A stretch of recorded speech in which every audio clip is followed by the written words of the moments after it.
qarang, Ramazon oyi bo'yicha Turkiyada Istanbul bo'lsin, İzmir, boshqa shaharlar har bir rayonda, markazlarida, mana bu masjidning sahnida yo bir Taksimda, har joyda mana shu iftor dasturxonlari yoziladi.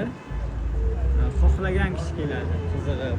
Ya'ni siz ro'zami, yo'qmi, hatto turistlar ham, ya'ni g'ayridin bo'lganlar ham keladi. Hech kim nima demaydi, dasturxon ochiq, marhamat tarqatishyapti. Pardon, bir şey sorabilir miyim? Bu kim tarafdan iftar? Şahıs. Şahıs. Mana shu xizmat qiladigan akamiz va shu kishini ukalari shular tarafdan qilinadigan ekan. Katta iftor dasturxoni yozibdi. Endi bilmayman necha kishiga masjid sahniga to'la odam, joy yetmaganlar taomlarini olib uyiga ketyapti. Bir amaki aytganday, Turkiyada hech kim och qolmaydi. Shu gapimga qo'shilasizlarmi, yo'qmi? Izohlarda yozib qoldiring.